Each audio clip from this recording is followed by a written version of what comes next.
भगवान को पाने का सबसे सरल मार्ग क्या है?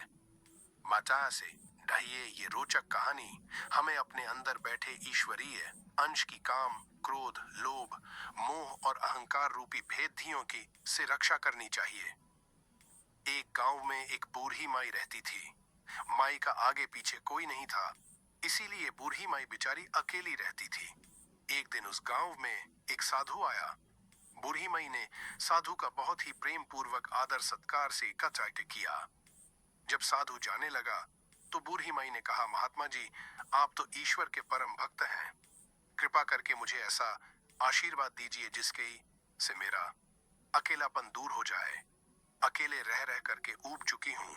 साधु ने मुस्कुराते हुए अपनी झोली में से बाल गोपाल की एक मूर्ति निकाली और बुढ़िया को देते हुए कहा, माई, ये लो आपका बालक है। इसका अपने बच्चे की तरह प्रेम पूर्वक लालन पालन करती रहना। बुढ़िया माई बड़े लाड़ प्यार से ठाकुर जी का लालन पालन करने लगी। एक दिन गांव के कुछ शरारती बच्चों ने देखा कि माई मूर्ति को अपने बच्चे की तरह लाड़ कर रही है। नटखट बच्चों को माई से हंसी मजाक करने की सूझी। उन्होंने माई से कहा, अरे मैया सुन, आज गांव में जंगल से एक भेड़िया घुस आया है जो छोटे बच्चों को उठा कर ले जाता है और मार कर खा जाता है। तू अपने लाल का ख्याल रखना, कहीं भेड़िया इसे उठा कर ना ले जाए। बुढ़िया माई ने अपने बाल गोपाल को उसी समय कुटिया में विराजमान किया और स्वयं लाठी छड़ी लेकर दरवाजे पर पहरा लगाने के लिए बैठ गई। अपने लाल को भेड़िए से बचाने के लिए बुढ़िया माई भूखी प्यासी दरवाजे पर पहरा देती रही। पहरा देते देते एक दिन बीता, फिर दूसरा, तीसरा, चौथा और पांचवा दिन बीत गया। बुढ़िया माई 5 दिन और 5 रात लगातार बगैर पल के झपकाए भेड़िए से अपने बाल गोपाल की रक्षा के लिए पहरा देती रही। उस भोली भाली मैया का यह भाव देखकर ठाकुर जी का हृदय प्रेम से भर गया। अब ठाकुर जी को मैया के बाप प्रेम का प्रत्यक्ष रूप से आस्वादन करने की इच्छा हुई।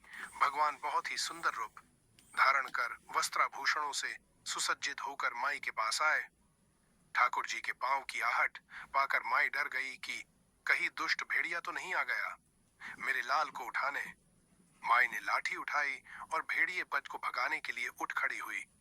तब श्याम सुंदर ने कहा, मैया मैं हूं, मैं तेरा वही बालक हूं जिसकी तुम रक्षा करती हो। माई ने कहा, क्या चल हट, तेरे जैसे बहुत देखे हैं, तेरे जैसे सैकड़ों अपने लाल पर न्योछावर कर दूं, अब ऐसे मत कहियो, चल भाग जा यहाँ से। ठाकुर जी मैया के इस भाव और एक निष्ठता को देखकर बहुत ज्यादा प्रसन्न हो गए। ठाकुर जी मैया से बोले, अरे मेरी भोली मैया, मैं त्रिलोकीनाथ भगवान हूँ, मुझसे जो चाहे वर मांग ले, मैं तेरी भक्ति से प्रसन्न हूँ। बुढ़िया माई ने कहा, अच्छा आप भगवान हो, मैं आपको 100 प्रणाम करती हूँ। कृपा कर मुझे यह वरदान दीजिए कि मेरे प्राण प्यारे लाल को भेड़िया न ले जाए। अब ठाकुर जी और ज्यादा प्रसन्न होते हुए बोले, तो चल मैया, मैं तेरे लाल को और तुझे अपने निज धाम लिए चलता हूँ, वहां भेड़िए का कोई भय नहीं है। इस तरह प्रभु बुढ़िया माई को अपने निज धाम ले गए। इस कहानी से शिक्षा मिलती है कि हमें अपने अंदर बैठे ईश्वरीय अंश की काम, क्रोध, लोभ, मोह और अहंकार रूपी भेदियों से रक्षा करनी चाहिए। जब हम पूरी तरह से तन्मय होकर अपनी पवित्रता और शांति की रक्षा करते हैं तो एक न एक दिन ईश्वर हमें दर्शन जरूर देते हैं। भगवान को पाने का सबसे सरल मार्ग है, भगवान को प्रेम करो, निष्काम प्रेम, जैसे बुढ़िया माई ने किया।